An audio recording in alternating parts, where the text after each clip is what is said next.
तो आज हम लोग देखिए, एक तो सबसे पहले गर्दभिल्ल वंश की बात करेंगे। बता सकते हैं कोई गर्दभिल्ल वंश के संस्थापक कौन थे? कुछ भी बताओ गर्दभिल्ल वंश के बारे में।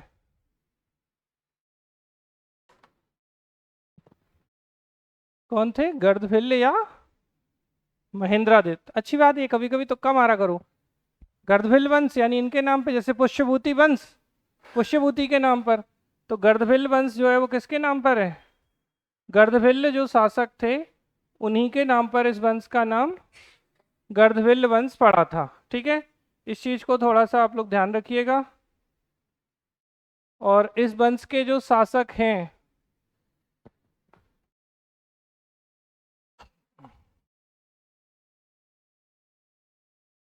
ठीक है, तो देखिए गर्दभिल्ल वंश से कंफ्यूजन जो होता है विक्रमादित्य के नाम से होता है। जैसे आप लोगों को याद हो तो हमने परसों की क्लास में गुप्त साम्राज्य पढ़ा था। और गुप्त वंश में जो शासक थे वो कौन थे? चंद्रगुप्त द्वितीय विक्रमादित्य थे। बेसिकली ये चंद्रगुप्त द्वितीय थे, लेकिन इनका टाइटल क्या था? विक्रमादित्य का भी टाइटल था इनका। तो ये जो चंद्रगुप्त द्वितीय विक्रमादित्य थे, इन्हीं के नाम से मिलते जुलते कौन मिलेंगे आपको? गर्दभिल्ल वंश में भी विक्रमादित्य मिलेंगे। ठीक है, तो आपको ये ध्यान रखना है कि यहाँ जो विक्रमादित्य हैं गर्दभिल्ल वंश में वो बिल्कुल अलग हैं। और गुप्त वंश में जो चंद्रगुप्त विक्रमादित्य थे वो अलग हैं। अब कुछ कॉमन चीजें क्या आएंगी कि इनके दरबार में वही नवरत्न है जो चंद्रगुप्त द्वितीय विक्रमादित्य के दरबार में नवरत्न है। तो मध्य प्रदेश के इतिहास के लिए ये बहुत महत्वपूर्ण हो जाता है, क्योंकि ये उज्जैनी के शासक हैं। और आप लोगों ने सुना होगा एक विक्रम संवत, सुना है? कितने लोगों ने सुना है विक्रम संवत? हाँ या ना? क्या है विक्रम संवत?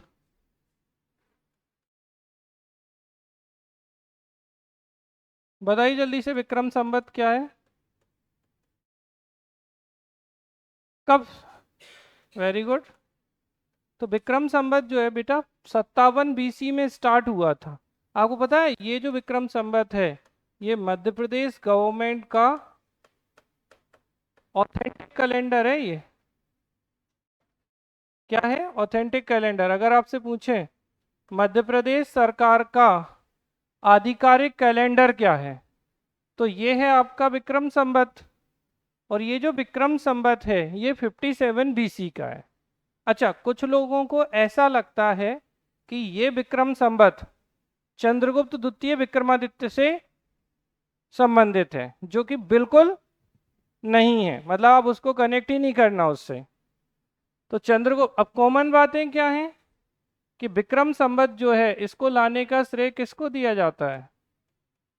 विक्रमादित्य को दिया जाता है। और विक्रमादित्य कौन? गर्दभिल्ल वंश के शासक, ना कि गुप्त वंश के शासक विक्रमादित्य। वो पूरा नाम उनका है चंद्रगुप्त द्वितीय विक्रमादित्य। और ये केवल और केवल विक्रमादित्य हैं जिन्होंने क्या शुरू किया था? विक्रम संवत। अच्छा, अब कॉमन बात ये है कि इन्होंने भी शकों को हराया। किसने? विक्रमादित्य ने। और चंद्रगुप्त द्वितीय विक्रमादित्य ने भी शकों को हराया था। अब याद करिए कुछ लास्ट क्लास में, अगर आपको याद हो तो चंद्रगुप्त द्वितीय विक्रमादित्य के जो भाई थे कौन थे? रामगुप्त। रामगुप्त के ऊपर शकों ने आक्रमण किया था, फिर ये भाग गए थे। इनकी पत्नी कौन थी? ध्रुव देवी। ठीक है, तो ध्रुव देवी को उन्होंने बंदी बना लिया था। उसके बाद चंद्रगुप्त द्वितीय विक्रमादित्य ने इन शक शासक, कौन थे यहाँ शक रूलर? रुद्र सिंह तृतीय। तो रुद्र सिंह तृतीय जो थे उनको हराया था और वहां से शक समाप्त हो गए थे। तो ये जो आपके विक्रमादित्य हैं ये गर्दभिल्ल वंश वाले हैं। अच्छा, इन्होंने भी शकों को पराजित किया था। इसको भी आपको ध्यान रखना है कि शकों को पराजित करने वाले ये भी हैं, लेकिन इन्होंने सकारी का टाइटल नहीं लिया है। तो जो विक्रमादित्य हैं उन्होंने शकों का टाइटल लिया है, शकों को हराया। ये सकारी किसने लिया? चंद्रगुप्त सेकंड विक्रमादित्य ने। बात समझ आ रही है? तो चंद्रगुप्त सेकंड विक्रमादित्य जो थे, इन्होंने शकों का क्या टाइटल लिया? सकारी का। शकों को इन विक्रमादित्य ने भी हराया, लेकिन सकारी का टाइटल ये नहीं ले रहे हैं।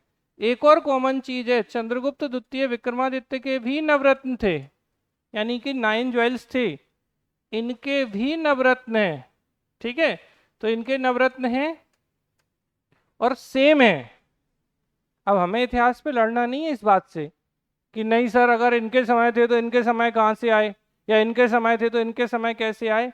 क्वेश्चन अगर आता है चंद्रगुप्त द्वितीय के नवरत्न लिखो, लिख दो, विक्रमादित्य के नवरत्न लिखो, लिख दो। अपना दिमाग खर्च नहीं करना है, और ना ही हम जाके इतिहास को खुरेदेंगे कि भाई हकीकत क्या थी, उससे हमें कोई मतलब नहीं है। तो हम जो गर्दभिल्ल वंश की बात कर रहे हैं बेटा, उस गर्दभिल्ल वंश में आपको ध्यान रखना है कि गर्दभिल्ल नाम के जो शासक थे, जिन्हें गंधर्व सेन भी कहा जाता है, जिन्हें महेंद्रादित्य भी कहा जाता है, इन्होंने इस वंश की स्थापना की। इनके एक बेटे कौन थे?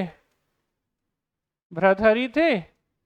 ठीक है, तो गर्दभिल्ल के बाद भृतहरि शासक बनते हैं। और भृतहरि जो है, अब भृतहरि को आप ऐसे याद रखिए बहुत अच्छे से, क्योंकि भृतहरि की हमने आपको बताया था त्रिशतक। तो याद करो भृतहरि के, भर्तृहरि की गुफाएं कहाँ थी? तो भृतहरि की गुफाएं उज्जैन में हैं। ठीक है, तो ये उज्जैन में है इनकी गुफाएं, याद है? अच्छा, उज्जैन में हमने कुछ स्थल बताए थे आपको, कौन कौन से थे? कायथा उज्जैन। कायथा में क्या था? बराहमिहिर का जो जन्म था वो कायथा उज्जैन में हुआ था। आपके लास्ट ईयर का क्वेश्चन है कि बराहमिहिर का जन्म स्थली कहाँ है, तो birth place of Varahamihira Kaytha Ujjain है। इसके अलावा भी एक स्थल हमने आपको और बताया जो उज्जैन में है, डांगवाला। Very good. तो डांगवाला जो है वो भी उज्जैन में है। तो डांगवाला और कायथा ये उज्जैन में है। ठीक है, प्रागैतिहासिक कालीन स्थल थे ये आपके। ठीक है, पाषाण कालीन मान लें चलो हम। ठीक है, स्टोन एज के। और भृतहरि की जो गुफाएं हैं, इनकी गुफाएं कहाँ हैं? उज्जैन में। तो आप थोड़ा सा कनेक्ट करने की कोशिश करो, इनको तो कर दो एक तरफ। ये कौन है? गुप्त शासक हैं। अब थोड़ी देर के लिए इन्हें अपन एक तरफ करते हैं। अब हम आ गए हैं गर्दभिल्ल वंश पर। तो गर्दभिल्ल वंश की स्थापना या फाउंडर जो है वो गर्दभिल्ल हैं। इन्हीं को गंधर्वसेन कहा जाता है। इनके दो बेटे हैं, एक बड़े बेटे भर्तहरि और एक बेटे विक्रमादित्य। तो इनकी मृत्यु के बाद कौन शासक बनते हैं? भर्तहरि शासक बनते हैं। लेकिन इन भर्तहरि से क्या होता है, इनकी जो पत्नी थी उनसे ये बड़ा प्रेम करते थे। ठीक है, तो बढ़िया, सब बढ़िया था। लेकिन जब इनकी पत्नी से कुछ इनकी अनबन हो जाती है तो उसके बाद ये संन्यास ग्रहण कर लेते हैं। और इनकी जो 3 रचनाएं हैं, किसकी? भर्तहरि की, तो उन्हें क्या क्या है? श्रृंगार शतक, नीति शतक, और एक है वैराग्य शतक। ये बहुत आते हैं एग्जाम में, इनको आप ध्यान रखिएगा। श्रृंगार, नीति, वैराग्य। तो श्रृंगार शतक, नीति शतक, वैराग्य शतक किनकी रचनाएं हैं? ये भर्तहरि की रचनाएं हैं। ठीक है, ध्यान रखेंगे। तो भर्तहरि साहब को याद रखिएगा, भर्तहरि की जो रचनाएं हैं श्रृंगार शतक, नीति शतक, वैराग्य शतक है। होता क्या है कि इन्होंने जब वैराग्य धारण कर लिया था तो इन्हें बाबा भर्तहरि के नाम से भी जाना जाता है। ठीक है, और ये किसके शिष्य थे? गुरु गोरखनाथ जो थे उनके शिष्य थे बाबा भर्तहरि। ठीक है, तो ये, अब इसके बाद कौन? तो पहले ये बने शासक, फिर ये बने शासक, और फिर इनका भाई विक्रमादित्य जो है वो शासक बन जाते हैं। और विक्रमादित्य ने एक लंबे समय तक शासन किया, लगभग 60 सालों तक विक्रमादित्य का शासन रहेगा। इन्होंने काफी प्रसार किया अपने क्षेत्रों को। ठीक है, इन्होंने उज्जैनी से शासन किया, तो इसीलिए ये उज्जैनी के कौन है? विक्रमादित्य हैं। और इनके दरबार में थे नवरत्न। और मैं बताऊं तो नवरत्नों में जैसे एक कालिदास सुने होंगे, ठीक है, और छपड़क, घटकर पर, शंकु, धन्वंतरी, बरामिहिर, बररुचि, बेताल भट्ट। बहुत बढ़िया, बहुत ही बढ़िया। तो इनके ये नवरत्न हैं जिनको आपको ध्यान रखना, भी मैं और पढ़ाऊंगा अच्छे से, बस थोड़ा सा आप एक ब्रीफ समझ लो कि है क्या। ठीक है, तो इनको आपको ध्यान रखना। इनके बाद के जो शासक हैं वो कोई बड़े महत्वपूर्ण शासक नहीं हैं, जिनसे आपसे नॉर्मली क्वेश्चंस नहीं आते हैं। तो ये फिर इसके बाद हम थोड़ा सा इनका सामाजिक जीवन, तो समाज जो है इनके समय 4 वर्गों में विभाजित था। तो वही 4 वर्ग ब्राह्मण, क्षत्रिय, वैश्य और शूद्र में विभाजित था। ठीक है, फिर थोड़ी अर्थव्यवस्था, तो इन्होंने सिक्के के चलाए, अर्थव्यवस्था को प्रोत्साहित किया, और इस तरीके से ये आपका गर्दभिल्ल वंश समाप्त हो जाता है। अच्छा, मजेदार बात ये कि अगर ये 10 मार्कर क्वेश्चन सीधा ही पूछ ले, क्योंकि इस पे बड़ा फोकस रहा है पीएससी का कि गर्दभिल्ल वंश की विस्तार से व्याख्या कीजिए, तो आपको पहले बताना है किसने स्थापना की, फिर थोड़ा गंधर्व सेन के बारे में, भृतहरि के बारे में, फिर विक्रमादित्य के बारे में, इनके नवरत्नों के बारे में, फिर उनकी सामाजिक आर्थिक राजनीतिक स्थितियां, और कंप्लीट। इस फॉर्मेट में हमें इसको बताना है। और अब बात आती है कि भाई इस वंश की जानकारी का कोई तो स्रोत होगा। तो अगर छोटा क्वेश्चन बना तो आपसे ये क्वेश्चन भी पूछा जा सकता है कि भाई गर्दभिल्ल वंश के स्रोत क्या हैं। तो अगर हम स्रोत की बात करें कि सोर्स क्या है, तो एक देखिए बेटा, यहाँ एक है वायु पुराण, विष्णु पुराण और मत्स्य पुराण। इनसे हमें किसकी जानकारी मिलती है? तो वायु, विष्णु और मत्स्य पुराण, इनसे हमें गर्दभिल्ल वंश के इतिहास की जानकारी मिलती है। तो एक सोर्स हमारा क्या हो गया? पुराण हो गया। पुराण के अलावा जैन ग्रंथ। अच्छा, आपसे प्रीलिम्स में यहां से क्वेश्चन पूछ सकते हैं, त्रिलोक प्रज्ञप्ति। तो त्रिलोक प्रज्ञप्ति जो है ये किसकी है? यति वृषभ, जो जैन मुनि थे, इनकी रचना है। इसके अलावा एक हरिवंश पुराण है, ये तो पूछी भी गई है, ये जिनसेन की है। तो हरिवंश पुराण किसकी है? जिनसेन की। और सबसे इंपॉर्टेंट है आपकी थेरावली। ये एग्जाम के लिए बहुत ज्यादा इंपॉर्टेंट है। आपसे लास्ट ईयर क्वेश्चन भी पूछा गया था, मेरुतुंग की थेरावली। तो मेरुतंग की जो थेरावली है, इससे भी हमें जानकारी मिलती है। डायरेक्ट भी क्वेश्चन आपसे पूछा जा सकता है कि थेरावली किसकी रचना है? मेरुतुंग की है। मेरुतुंग की टेक्स्ट या रचना कौन सी है? तो थेरावली है। तो क्या क्या हुआ देखो, सबसे पहले पुराण, तो पुराण में वायु पुराण, विष्णु पुराण और मत्स्य पुराण, इनसे जानकारी मिलती है। फिर जैन ग्रंथ, तो जैन ग्रंथ में त्रिलोक प्रज्ञप्ति किसकी? यति वृषभ की। हरिवंश पुराण जिनसेन की। अच्छा, जिनसेन, जिनसेन से आप लोग कंफ्यूज हो सकते हैं। नागसेन, नागसेन कौन थे? कौन थे नागसेन? याद करो, सबने सुना है आप तीनों ने।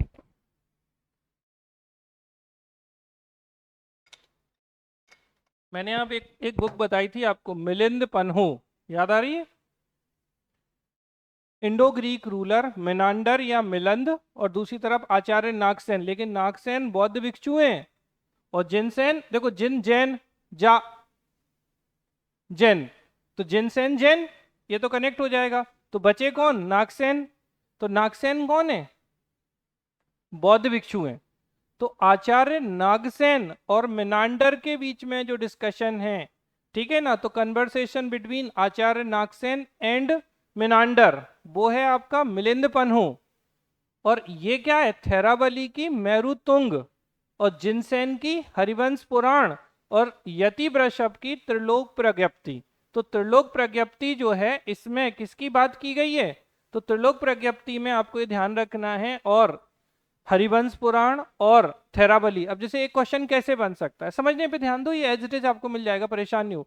सीधा क्वेश्चन आपसे कैसे पूछ सकते हैं, गर्दभिल्ल वंश के जैन स्रोत कौन से हैं, या गर्दभिल्ल वंश के जानकारी हमें किन जैन स्रोतों से होती है। या 2 मार्कर में तो बहुत आराम से पूछे जा सकते हैं ऐसे क्वेश्चन। गर्दभिल्ल वंश की जानकारी के पुराणों से हमें कौन कौन से पुराणों से जानकारी होती है। अब है 2 नंबर का क्वेश्चन, 2-3 नाम आपको लिखने पड़ेंगे, तो इंपॉर्टेंट है वायु पुराण, विष्णु पुराण, मत्स्य पुराण। जैन ग्रंथों में लोग नाम भूल जाएंगे, तो इनको आपको याद रखना है। त्रिलोक प्रज्ञप्ति किसकी? यति वृषभ की। हरिवंश, ठीक है, पुराण जिनसेन की। और थेरावली की मेरुतुंग। ठीक है, तो ये जो थेरावली है, अच्छे से ध्यान रखना, मेरुतुंग, तो इनको आपको ध्यान रखना है। अब इसके अलावा अलवरुनी, जो भारत आया था उसका जो यात्रा वृत्तांत है। तो अलबरूनी भारत आया और भारत में इसने कौन सी बुक है अलबरूनी की? हाँ जी, तहरीके हिंद या किताबुल हिंद। तो तहरीके हिंद या किताबुल हिंद जो अलबरूनी की है उसमें भी भारत के बारे में बताया गया, तो इससे भी हमें जानकारी मिलती है। इसके अलावा अगर हम बात करें कथा सरित सागर, ये ऑलरेडी प्रीलिम्स में पूछी गई है डायरेक्टली कि कथा सरित सागर किसकी है, तो सोमदेव की है। इसके अलावा गाथा सप्तसती, ये भी बहुत इंपॉर्टेंट है, बहुत बार एग्जाम में आई है। तो ये हाल हैं, हाल कौन से वंश के शासक होंगे ये?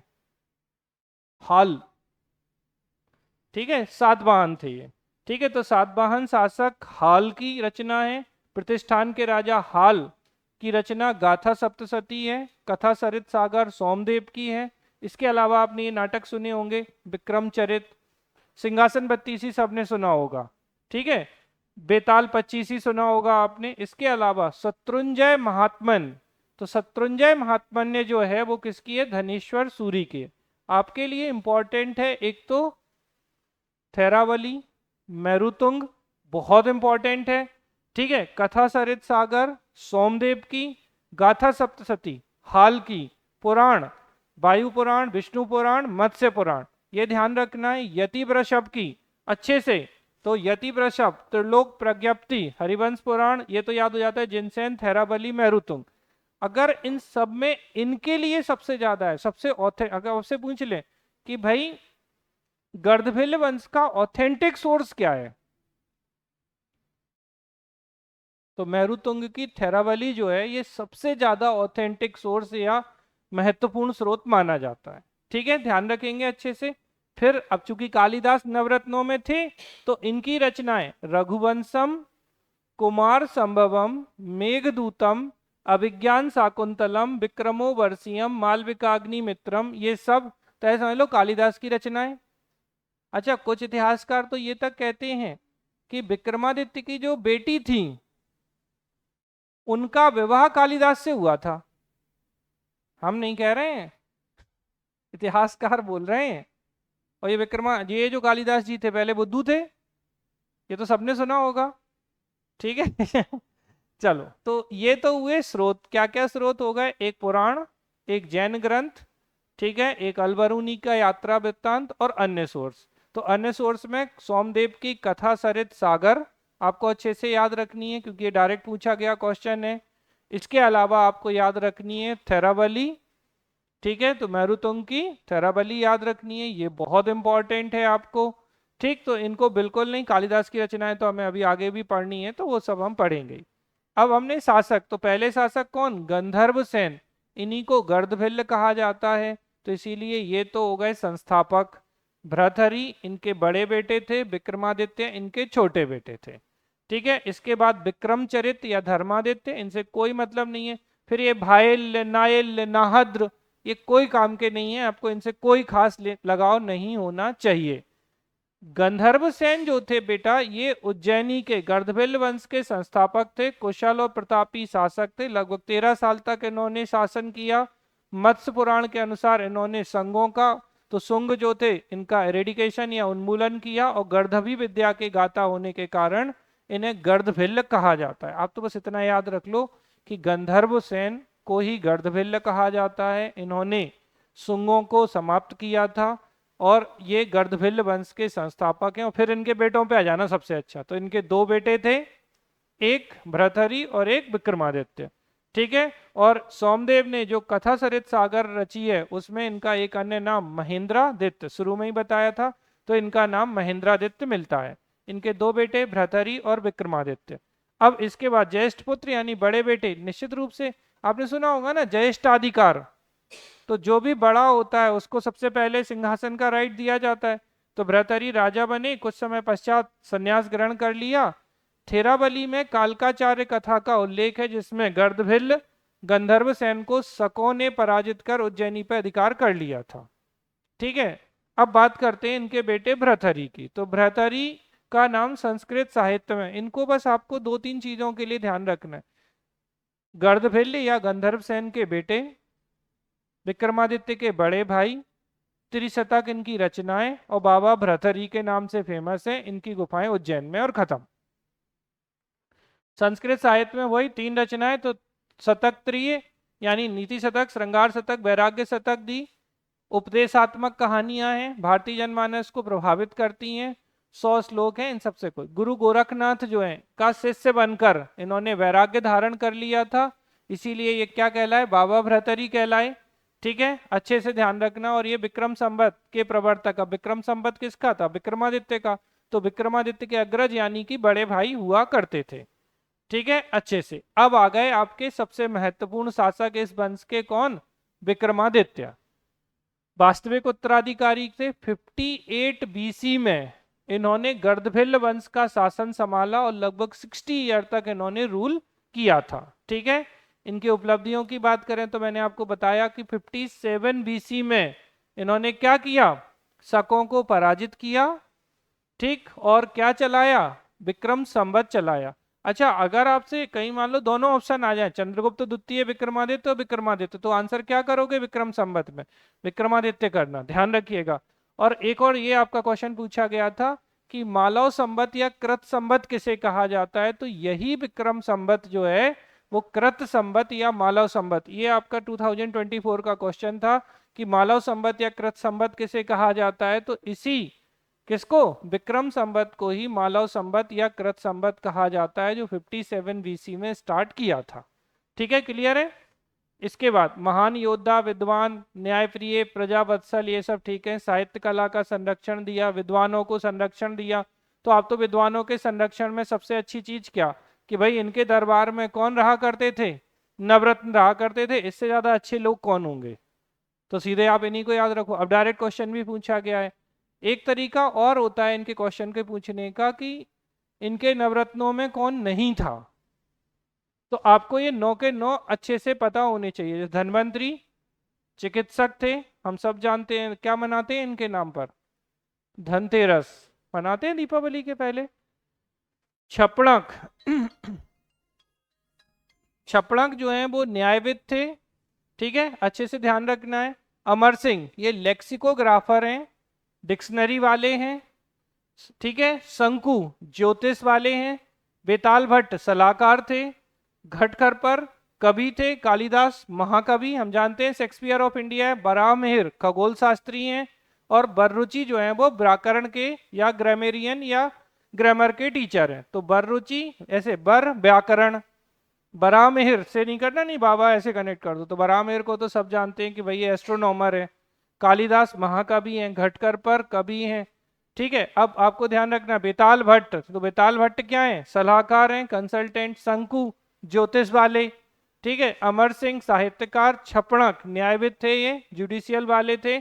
और इसके बाद आपके बचते हैं कौन, धनवंतरी, तो ये तो सब जानते हैं कि ये कौन थे, डॉक्टर थे। ठीक है, फिर विक्रमादित्य के बाद गर्दभेल वंश के उत्तराधिकारियों के बारे में स्पष्ट और प्रमाणित जानकारी का अभाव है, कोई बहुत ज्यादा इनकी इंफॉर्मेशन मिलती नहीं है।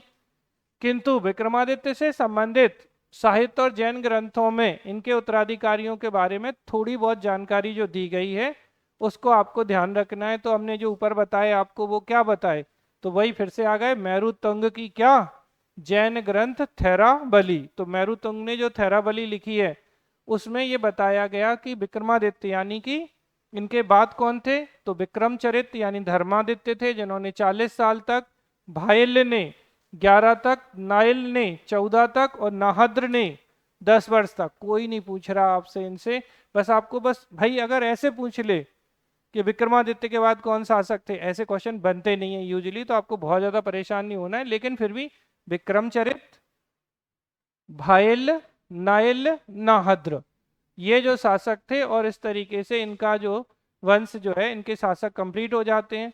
फिर मैंने आपको कहा था कि इसकी एडमिनिस्ट्रेटिव सिस्टम या प्रशासनिक व्यवस्था, तो आरंभिक काल में संपूर्ण शक्ति राजा में निहित थी, यानी हाईली सेंट्रलाइज्ड एडमिनिस्ट्रेशन था। प्रशासन मुख्य रूप से केंद्रीकृत था। किंतु विक्रमादित्य के शासनकाल के दौरान सत्ता के विकेंद्रीकरण के लक्षण भी प्रदर्शित होते हैं। तो जब विक्रमादित्य आए तो इन्होंने डिसेंट्रलाइजेशन कर दिया। और आप ऐसे भी देखो, अगर 9 विद्वान लोगों को अलग अलग कार्य सौंपेंगे तो ये मंत्री परिषद ही तो एक तरीके से इनकी, तो सेंटर से डिसेंटर हो गया। जिसका प्रमाण विक्रमादित्य के दरबार में छपड़क जैसे न्यायविदों की उपस्थिति थी, कि भाई न्याय करने का काम छपड़क कर लेते थे कि भाई चलो किसको क्या करना है, ये चीज। फिर सोशल लाइफ वही वर्ण व्यवस्था थी, तो ब्राह्मण, क्षत्रिय, वैश्य और शूद्र, ये चार वंश जो है, सॉरी, चार वर्ण जो है वो पाए जाते थे सोशल लाइफ में। इकोनॉमिक लाइफ, गर्दभिल्ल वंश के आर्थिक जीवन या गतिविधियों के संबंध में स्पष्ट जानकारी का अभाव है। ठीक है, तो फिर इस वंश के शासन में अब सिक्के चलते थे, जो कि 3-4 मासा चांदी के सिक्के थे, और गर्दभ सिक्कों की संख्या क्या दिया गया, इन्हीं मासा सिक्कों को क्या कहा उन्होंने कि ये गर्दभ सिक्के थे। ठीक है, विद्वानों ने यह निष्कर्ष निकाला कि व्यापार वाणिज्य में मुद्रा प्रचलन अस्तित्व में रही होगी। भाई जब सिक्के चल रहे हैं तो क्या है, मुद्रा का प्रचलन होगा, करेंसी चल रही होगी। तो ये आर्थिक जीवन। धार्मिक, शासनकाल के दौरान धार्मिक रूप से हिंदू धर्म केंद्र में था। कई सारे समकालीन ग्रंथों साहित्यों में दृष्टिगोचर होती, जैसे थेरावली के अनुसार इनके पिता ने क्या नाम लिया, महेंद्रादित्य गंधर्वसेन अनन्य शिव भक्त थे, मतलब ये शिव के डिवोटी थे इनके पिताजी। ठीक है, विक्रमादित्य की पुत्री जिसकी हम बात कर रहे थे, प्रियंगु मंजरी, कौन थी ये, प्रियंगु मंजरी का चरवाहे पति कालिदास के द्वारा विद्वता पाने हेतु काली माँ की उपासना की थी, और फिर ये बन जाते हैं विद्वान महाकवि कालिदास जी। इतिहास बोलता है ये इनकी पत्नी थी, इनकी बेटी थी। हम इस पे कोई ऐसा कमिटमेंट नहीं करते हैं, क्योंकि इतिहास में ये बहुत र्यूमर है। हाँ, लेकिन अगर कभी पूछ लिया जाए कि भाई कालिदास की पत्नी का नाम क्या था, तो आपको ध्यान रखना है कि प्रियंगु मंजरी जो थी इनकी पत्नी थी। ठीक है, इतनी सी बात है जो आपकी किस वंश से संबंधित है। जल्दी से बताओ कौन कौन थे इस वंश के शासक। गर्दभिल्ल संस्थापक, इन्हीं का नाम गंधर्वसेन, इन्हीं का नाम महेंद्रादित्य और भगवान शिव के भक्त। ठीक है, इन्होंने किसको हराया था, तो शुंगों को पराजित किया था। इनके बाद कौन बनते हैं, भृतरी बनते हैं। भृतरी जो है वो बाद में सन्यासी बन जाते हैं। त्रिशतक, वैराग्य शतक, बोलो, नीति शतक, श्रृंगार शतक, इनकी रचनाएं हैं, और गोरखनाथ के शिष्य बन जाते हैं, इसीलिए बाबा भृतरी कहलाते हैं। इसके बाद इनके भाई 57 बीसी में शासक बनते हैं, और 60 साल तक इन्होंने शासन किया। 57 बीसी में इन्होंने विक्रम संवत चलाया, और इन्होंने शकों को हराया। इसीलिए इन्होंने क्या किया, इसी को कौन सा संवत, विक्रम संवत, कृत संवत, मालव संवत, मध्य प्रदेश सरकार का ऑथेंटिक कैलेंडर है, के नाम से जाना जाता है। इनके दरबार में नवरत्न हुआ करते थे, ये आपको ध्यान रखना है। और इसके बाद की इनके जो शासक हैं उनकी जानकारी हमें किससे मिलती है, तो मेरु तुंग की थेरावली से मिलती है। ये थेरावली बहुत इंपॉर्टेंट है, मतलब इसको नहीं भूलना, बाकी सब ठीक है। कथा सरित सागर किसकी थी, सोमदेव की, पक्का, ठीक है। जैन ग्रंथ बताओ त्रिलोक प्रज्ञप्ति किसकी, बोलो, यतिवृषभ, वेरी गुड। और जिनसेन की क्या, हरिवंश पुराण, बहुत बढ़िया। और फिर मेरुतुंग की थेरावली। तो इनको आपको ध्यान रखना है। पुराण कौन कौन से थे जिनसे जानकारी मिल रही, वायु पुराण, विष्णु पुराण और मत्स्य पुराण, इन तीन से हमें जानकारी मिलती है। इसके अलावा अलबरूनी का यात्रा वृत्तांत, तो इन्होंने यात्रा की थी भारत की ये, और अन्य में कालिदास की, और सोमदेव की कथा सरित सागर, और एक और थे गाथा सप्तशती, हाल की गाथा सप्त। अच्छा, मैं इसलिए इतना एम्फेसाइज कर रहा हूँ, ये बहुत आती है एग्जाम में, मतलब लिटरेचर अपने आप में बहुत ज्यादा इंपॉर्टेंट होता है, क्योंकि आप ऐसे समझो ना प्रीलिम्स में आ गया बस, गाथा सप्तशती किसकी रचना है, हाल बेहाल हो जाता है नहीं पता तो। अच्छा, जो जितना ज्यादा नाम सुना होगा वही आने की संभावना होती है उत्तर में फिर। तो ये था हमारा कौन सा वंश, गर्दभिल्ल वंश, जिसको आपको ध्यान रखना है। सामाजिक व्यवस्था में कुछ खास था नहीं भाई, 4 वर्णों में विभाजित था, ये बता देना। प्रशासन शुरू में हाईली सेंट्रलाइज या केंद्रीकृत प्रशासन था, विक्रमादित्य के शासन में आते आते डिसेंट्रलाइज हो गया था। ठीक है, इसका उदाहरण हमें किससे मिलता है, कौन थे इनके जुडिशियल पद पर, इन्हीं के। ठीक, ठीक है, तो इसको आपको थोड़ा सा अच्छे से ध्यान रखना है कि ये जो चीजें हैं ये हो जाती हैं आपकी किससे संबंधित, गर्दभिल्ल वंश से संबंधित। कोई क्वेरी तो नहीं है? लाइव में किसी को पूछना है बेटा गर्दभेल वंश से संबंधित कुछ भी?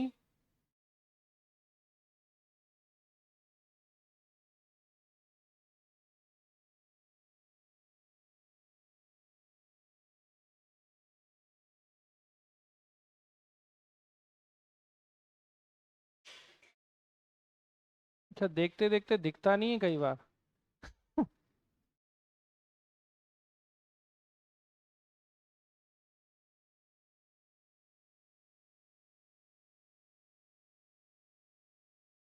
चलो, अब देखिए हूण तक हम लोग कल पढ़ चुके थे, फिर हमने गर्दभेल पढ़ लिया। अब हमें पढ़ना है, अब आप सिलेबस खोलोगे तो आपके में दो वंश जो सीधे सीधे आपके लिखे हुए हैं, एक है पारिब्राजक, और इसके बाद अगर हम बात करें तो एक है आपका उच्चकल्प वंश। अच्छा, इनके नाम ही नॉर्मली लोगों ने इतिहास में नहीं सुने होते हैं, तो बहुत ज़्यादा इनकी डिटेल आपको नहीं पढ़नी है, बट जो क्रक्स है वो थोड़ा सा आपको पढ़ना है। तो जैसे हमने कहा ना, सबसे पहली इंपॉर्टेंट चीज क्या, तो पारिव्राजक राजवंश के संस्थापक हस्तिन थे, चस्टन नहीं। बताओ जरा, चस्टन किसके थे? Very good. और कारदामक था किससे संबंधित? तो शकों की एक ब्रांच थी, छैरात, वेरी गुड, और दूसरी थी कारदामक। तो छैरात और कारदामक, तो कारदामक के चस्टन थे, यहाँ हस्तिन है। अच्छा, तिन तिन टन टन हो जाती है दिमाग में, तो ध्यान रखिएगा, हस्तिन जो है पारिव्राजक राजवंश के संस्थापक हैं। एक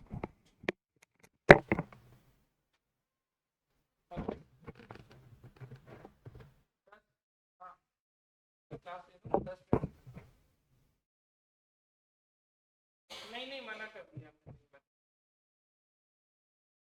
ठीक है, एक बार तो मना।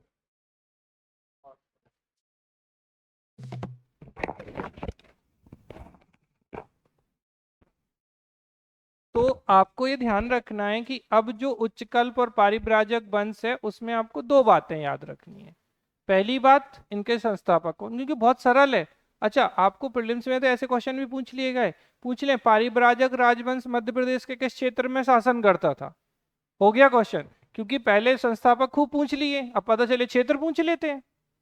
जैसे पूछते हैं दाहल मंडल किसे कहा जाता है, बहुत लोग नहीं समझ पाते हैं कि काय का दाहल काय का मंडल, ये पूछा गया प्रीवियस ईयर क्वेश्चन है। तो हम आपको जितने प्रीवियस ईयर क्वेश्चन है वो भी इसके साथ में दे देंगे बाद में आपको, तो आप लोग एक बार लगाना कोई पर, मतलब पढ़ने के बाद, तो जहां भी आपको डाउट लगता है या टेस्ट ले लेंगे, दूसरा सबसे अच्छा तरीका। चलिए, तो 5th सेंचुरी में पन्ना जिले क्षेत्र में थे ये पारिव्राजक, पन्ना, पारिव्राजक कहाँ के, पन्ना के। संस्थापक हैं हस्तिन। बेटा बुंदेलखंड की पूर्व नागौद और जसो रियासतों में 475 के आसपास पारिव्राजक वंश ने शासन किया है। देखो 5वीं शताब्दी आप समझ ही गए होंगे कब से शुरू होगी 5वीं शताब्दी, 401 से 500 के बीच में, तो 475 के आसपास पारिव्राजक थे। इनके 8 अभिलेख मिलते हैं, इससे कोई खास मतलब नहीं है। खोह, जबलपुर, बैतूल, भूमरा, मझगवा। मझगवा जानते हैं कहाँ है? बताओ। वेरी गुड, ठीक है, ऐसे ही लॉजिक लगा लो, कुछ नहीं तो। हाँ, इसीलिए पूछा था मैं, पूछते ही वही हूँ जो एग्जाम में आया, पूछा गया है कि मझगवा तो हीरे की खदान के लिए फेमस है ये। पारिव्राजिक वंश का प्रथम उल्लेखनीय शासक हस्तिन था, 475 से 517 के बीच में इन्होंने शासन किया। भूमि अनुदान विषयक इनके अभिलेख हस्तिन के 3 पूर्वज जो थे इनसे पहले, देवाड्य, प्रभंजन और दामोदर का उल्लेख मिलता है। इससे कोई मतलब नहीं है, ना देवाड्य से, ना प्रभंजन से, ना दामोदर से। इस सूचना के आधार पर पारिव्राजक राजवंश की स्थापना 415, इससे भी कोई मतलब नहीं है, आपको तो बस हस्तिन याद रखने, इसके संस्थापक थे। और कहाँ पे, पन्ना में इनका क्षेत्र था। ठीक है, उच्चकल्प शासक सर्वनाथ को एक भूख भूमि प्राप्त हुई थी, ठीक है, और हस्तिन का उत्तराधिकारी उसका पितृ क्या था, संक्षोभ था। तो हस्तिन के बाद कौन आया, संक्षोभ आया। और बैतूल और खो से प्राप्त कॉपर प्लेट से बेटा संक्षोभ, अभी जो मैं आपको बोल रहा था डाबहल मंडल, तो ये वर्तमान जबलपुर है। अच्छा, मजेदार बात ये कि त्रिपुरी पहले पूछ चुका है, वो त्रिपुरी वर्तमान में क्या है, जबलपुर है। लेकिन जैसे ही डाभाल पूछता है व्यक्ति डम्बाडोल तो डाभाल जो है वो आपका क्या है, जबलपुर क्षेत्र है। और इसने संक्षोभ डाहल या 18 आटविक राज्यों का ये स्वामी था। अब देखो मजेदार किस्सा, अब याद करो थोड़ा सा आप गुप्त वंश को, तो गुप्त वंश में समुद्रगुप्त थे, उन्होंने किनको हराया था? आटविक राज्यों को हराया था। हमने आपको बिल्कुल अंडरलाइन करके बताया था कि इन्होंने आटविक राज्यों को हराया, यही तो आटविक राज्य हैं ये। ठीक है, तो संक्षोभ डाहल किसका बेटा है ये? अच्छे से ध्यान रखना, हस्तिन का बेटा है संक्षोभ। ठीक, समुद्रगुप्त से उसे संभवतः आटविक क्षेत्र के कुछ भाग प्राप्त था। संभवतः संक्षोभ इस वंश का अंतिम शासक था। बढ़िया बात है, ज्यादा दिमाग खर्च नहीं करना। कौन सा वंश? परिव्राजक वंश। परिव्राजक वंश जो है ना बेटे, इसके संस्थापक हस्तिन है। पन्ना क्षेत्र में ये शासन करते थे। इनका बेटा संक्षोभ हुआ। ठीक है, इसका क्षेत्र डाहल था। ठीक है, संभवतः ये किसके समय का है? तो ये समुद्रगुप्त के समय इन्हें कुछ क्षेत्र प्राप्त हुआ था। इतना आपको ध्यान रखना है और कुछ भी याद नहीं रखना है, कोई कुछ नहीं पूछ रहा आपसे। ठीक है, तो अंतिम शासक हो गया ये। उच्चकल्प एवं पारिव्राजक वंश के महाराज अपने अभिलेखों में गुप्त संवत का प्रयोग करते थे। दोनों सामंत कुलों के गुप्त वंश की राजनीति और संस्कृति का प्रभाव था, तो निश्चित रूप से होगा ही। दोनों राज्यों की सीमा भूमरा स्थित शिलाखंड हुआ करती थी। इसके बाद जो दूसरा वंश आए, मतलब बहुत सिंपल है। अगर आप जैसे, अच्छा बड़ी बात यह कि कभी आपसे परिव्राजक वंश में कोई सोचे कि वो 10 नंबर में पूछ लेगा, तो कभी नहीं पूछना, ना आना है ना आएगा। ठीक है, आना बस ज्यादा से ज्यादा 2 मार्कर या फिर वो 7 मार्कर तक जाएगा। तो आपको बताना है संस्थापक कौन से, क्षेत्र कौन सा था, किस एरिया से संबंधित थे, कब शासन किया, तो 5वीं शताब्दी के आसपास शासन किया। इनका बेटा हस्तिन का कौन था, तो आपको बताना है संक्षोभ था। ठीक है, संक्षोभ का क्षेत्र डाहल था, इसीलिए डाहल संक्षोभ कहलाता था। और ये आप ना ज्यादा दिमाग नहीं लगाना, तो ये समुद्रगुप्त के समकालीन था। और इनका वंश और उच्चकल्प वंश जो है वो संभवतः इनके समकालीन हुआ करते थे। तो गुप्त शासकों के जो सिक्के और जो भी चीजें थी वो इस काल में भी प्रचलित हुआ करती थी। बात खत्म। अपन को बहुत ज्यादा दिमाग खर्च इस पे नहीं करना है, और सेम उच्चकल्प पे भी बहुत ज्यादा नहीं। उच्चकल्प वंश, बस डाहल याद रखना, तो डाहल कहाँ है? जबलपुर में। और हस्तिन का शासन कहाँ था? पन्ना में था। ठीक है, बघेलखंड क्षेत्र में गुप्त वंश के समकालीन है। तो ये उच्चकल्प कहाँ है? उच्चकल्प बघेलखंड में है। और आपके परिव्राजक कहाँ थे? पन्ना। ठीक है, उच्चकल्प राजधानी सतना, संस्थापक औघदेव। तो इनके कौन थे? औघदेव जो है इसके संस्थापक थे। इसके अलावा व्याघ्रराज, जयनाथ, जमरवाहनी इस वंश के शासन थे। तो व्याघ्रराज, जयनाथ, जमरवाहनी जो है इस वंश के शासक थे। संस्थापक अच्छे से याद रखना कौन है? औघदेव। परिव्राजक का हस्तिन। और चष्टन किसका था? कारदामक का। ठीक है, अब देखो एक ये लास्ट ईयर क्वेश्चन पूछा गया था, उचेरा कहाँ है। मतलब इतने सड़े क्वेश्चन है, अगर आप ढंग से पढ़ोगे। अब क्या है, उचेरा सतनाम है, इसमें कौन सी बड़ी बात है। लेकिन हमने चूंकि सुना ही नहीं उचेरा, तो वो उचक उचक के आता है और गलत करा देता है क्वेश्चन को। मध्य प्रदेश के बघेलखंड अंचल में आज उचेहरा है। अच्छा, इसी को क्या करेंगे? बघेलखंड है, बुंदेलखंड है, मालवा है, निमाड़ है। अब क्वेश्चन बहुत बढ़िया हो गया ये। ठीक है, तो उचेहरा स्थित है जहां गुप्त काल में उच्चकल्प वंश का शासन था। उच्चकल्प, ठीक है ना। उचेहरा यानी सतना थी इनकी राजधानी। 9 अभिलेख हैं इनके। उचेहरा, कटनी, कारीतलाई, खो, सोहाबल से प्राप्त हुए हैं। उच्चकल्प शासक जयनाथ के अभिलेखों से उनके पूर्व के शासक जैसे महाराज औघदेव, कुमारदेव, जय स्वामिनी, व्याघ्रराज का पता चलता है। तो किससे पता चलता है? ये जयनाथ के, देखो यहाँ, इससे पहले व्याघ्रदेव थे, इससे पहले आपके औघदेव थे। तो इनकी जानकारी किससे मिल रही है? मैं जयनाथ का जो अभिलेख है उससे जानकारी मिल रही है कि ये शासक जो है वो हुआ करते थे। ठीक है, व्याघ्रदेव का उल्लेख करने वाले अभिलेख बघेलखंड के नचना और गंज से प्राप्त हुए हैं। व्याघ्रदेव के नचना की तलाई और गंज से प्राप्त शिलालेख में उसे बाकाटक नृपति का मांडलिक कहा गया है। ठीक है, तो व्याघ्रदेव के प्रपौत्र सर्वनाथ ने लंबे शासन में कई भूमि अनुदान जारी किए। उसके अभिलेख वही खो, भूमरा और पन्ना से प्राप्त हुए हैं। महाराज सर्वनाथ इस वंश का, ऐसा मान लो सर्वनाथ नहीं सर्वनाश हो गया, मतलब याद करने के लिए। अंतिम शासक हो गए, उसके कौन थे? परिव्राजक के संक्षोभ। अब कोई क्षोभ नहीं है, कोई दुख नहीं है, महाराज जी चले गए। यहाँ सर्वनाश करा दो उच्च कल्प वालों का। तो अंतिम शासक देखो, क्योंकि जो कनेक्ट होगा ना वही यही याद रहने वाला है बस। तो सर्वनाथ जो थे उच्चकल्प वंश के अंतिम शासक थे। इसके पश्चात इस विषय के बारे में कोई भी जानकारी उपलब्ध नहीं है, तो किस्सा खत्म हो जाता है इनके वंश का। तो ये कौन से हैं? सर्वनाथ। तो कौन कौन से शासक हो गए? एक आपको याद रखना है औघदेव, एक व्याघ्रराज याद रखना है, एक सर्वनाथ याद रखना है, और सर्वनाथ के साथ सारी किस्सा इनकी खत्म हो जाती है। कौन सा क्षेत्र? तो उचेरा सतना यानी बघेलखंड वाला इनका रीजन हुआ करता था। किसके समकालीन? गुप्तों के समकालीन। वो भी किसके समकालीन थे? गुप्तों के समकालीन हुआ करते थे। तो ये हो जाता है आपका कौन सा डायनेस्टी? उच्चकल्प डायनेस्टी। शॉर्ट क्वेश्चन आए उच्चकल्प पे 2 नंबर में, तो आप बताएंगे क्षेत्र, बघेलखंड, बढ़िया उचेरा लिख देना। उच्चकल्प कहाँ है? तो सतना। उच्चकल्प इनकी राजधानी थी। औघदेव इनके संस्थापक थे, और अन्य शासकों में व्याघ्रराज, जयनाथ, जमरवाहनी। ठीक है, और अंत में कौन है? सर्वनाश। सर्वनाश। ठीक है, इसको याद रखना, ये हो जाता है। ठीक है, फिर बात करते हैं नल वंश की। ये आपके अब सिलेबस में नहीं है, तो बस ऐसे कभी ऐसे होता है ना, 2 मार्कर पूछ लिया, एक आध सब ऐसा क्वेश्चन पूछ लिया। वो दो आपके सिलेबस में क्लियर कट मेंशन थे। देखो आप सिलेबस देखोगे तो पहले लिखा है प्राचीन राजवंश, फिर इसके बाद लिखा है आपका गर्दभिल्ल वंश, फिर उसके बाद लिखा है पारिव्राजक वंश, फिर उसके बाद लिखा है उच्चकल्प वंश। यूनिट 2 देखिए मीन्स की। ठीक है, फिर हम बात कर रहे हैं नल वंश की। तो इनका जो केंद्र है वो बस्तर में था। भवदत्त वर्मा इसके संस्थापक होते थे। पानी पी लीजिए अगर पानी पीना है तो जाके। ठीक है, भवदत्त वर्मा जो है इसके संस्थापक है नव। ठीक है, नल वंश के। बालाघाट जिले से एक कॉपर प्लेट या ताम्रपत्र प्राप्त हुआ है, जिससे नल वंश शासकों की वंशावली प्राप्त होती है। ये ठीक वैसा क्वेश्चन है जैसे हमने आपको कण्व वंश बताया, याद करिए। तो कण्व वंश जो था इसके संस्थापक कौन थे?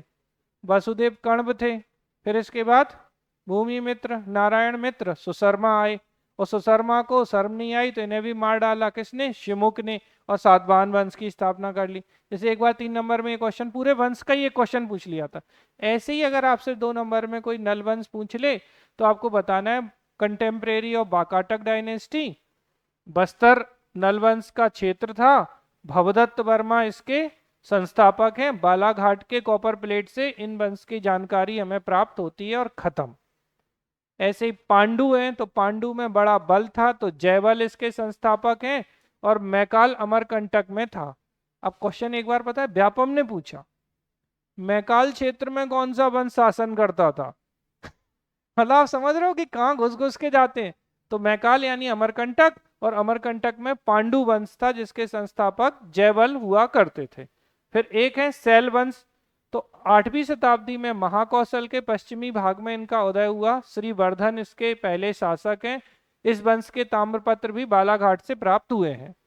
ठीक है, तो बालाघाट से किसके कॉपर प्लेट प्राप्त हुई? सैल वंश के। सैल वंश के संस्थापक कौन?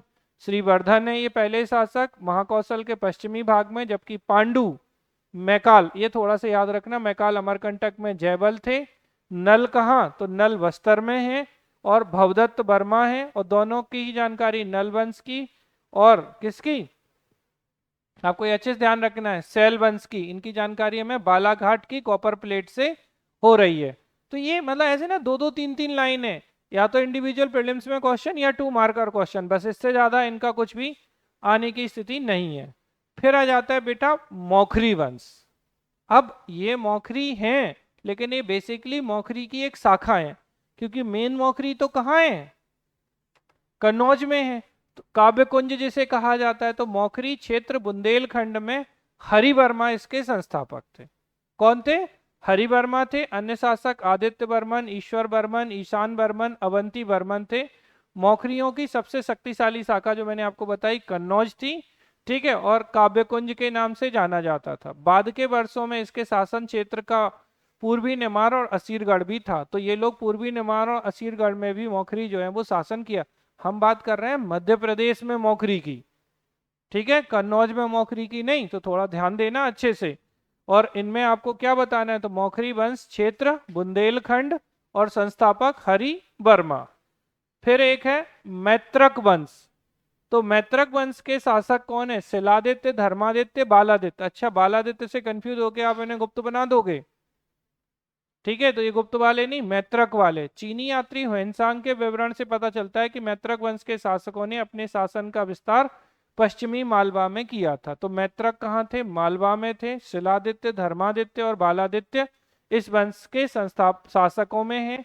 जबकि मौखरी, अच्छा मैत्रक और मौखरी एक जैसे शब्द लगेंगे, तो मौखरी के हरिवर्मा, मुख से हरि का नाम लो, ठीक है, तो मौखरी वाले हरिवर्मा हैं, इनको आप ध्यान रखिएगा। सैल वाले कौन है?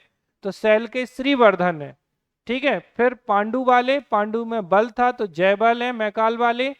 नल वाले बस्तर के हैं, भवदत्त वर्मा हैं, इसको ध्यान रखिएगा। और फिर इसके बाद उच्चकल्प के संस्थापक कौन थे? ओघदेव थे, पक्का। अंतिम शासक सर्वनाथ। उच्चकल्प के पहले वंश परिव्राजक वंश, परिव्राजक के संस्थापक हस्तिन, अंतिम शासक संक्षोभ, दाहल वाला, ठीक है। अच्छा, मजेदार बात यह कि जितने में हमने गर्दभिल्ल पढ़ा ना, उतने में हमने 5 वंश पढ़ डाले, लेकिन ये उतने इंपॉर्टेंट है नहीं। अब इनमें आप सिलेबस वाइज जाएंगे तो उच्चकल्प पे क्वेश्चन आना चाहिए, गर्दभिल्ल पे क्वेश्चन आना चाहिए, या फिर आपके कौन सा परिव्राजक पे। लेकिन जब क्या होता है ना, बहुत छोटी छोटी सी चीजें पूछ लेते हैं, तो उन स्थितियों में ये जो दो दो लाइनें हैं आपकी, वो काम आती हैं। और अगर आपको एक भी शब्द नहीं पता तो आप इनके बारे में कुछ भी नहीं लिख सकते। इसके बाद मध्य प्रदेश में जो पीरियड शुरू होगा वो होगा राजपूत पीरियड। मतलब हम पहुंच चुके हैं पूर्व मध्य काल में। थोड़ा सा बैक फ्लैश में देखो, आपको मैं दौड़ाता हूं। सबसे पहले प्रागैतिहासिक काल, प्री हिस्टोरिक पीरियड, फिर प्रोटो हिस्टोरिक पीरियड, फिर हिस्टोरिक पीरियड। इतिहास में फिर हम आए सबसे पहले कहाँ? तो पाषाण काल वगैरह हमने सब पढ़ा ये। फिर सिंधु घाटी सभ्यता मध्य प्रदेश में थी ही नहीं। फिर हम आए वैदिक काल में, और वैदिक काल के लास्ट में जाके हम कहाँ पहुंचे? महाजनपद पीरियड में, मानी कि 600 BC के आसपास। और महाजनपद पीरियड की स्थिति कैसी थी?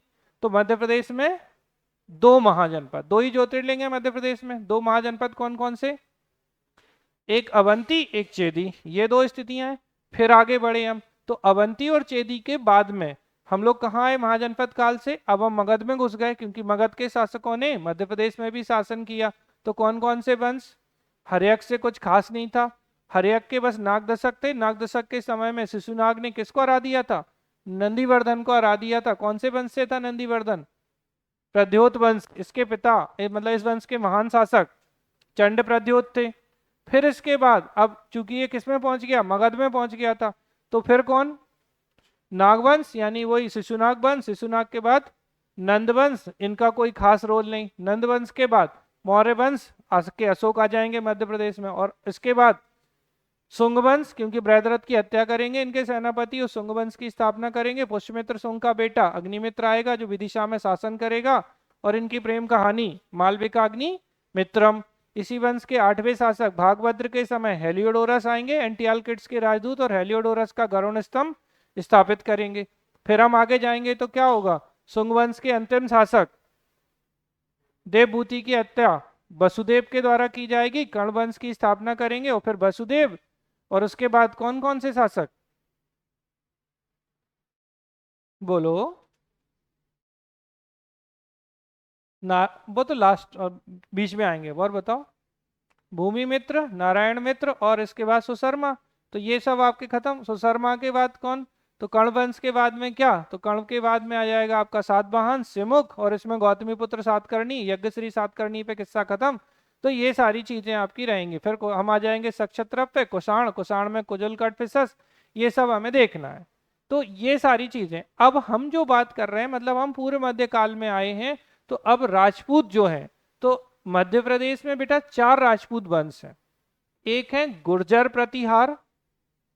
अच्छा, इसके शासक आपके लिए बहुत इंपॉर्टेंट नहीं है। गुर्जर मध्य प्रदेश में, भारत के इतिहास में है ये।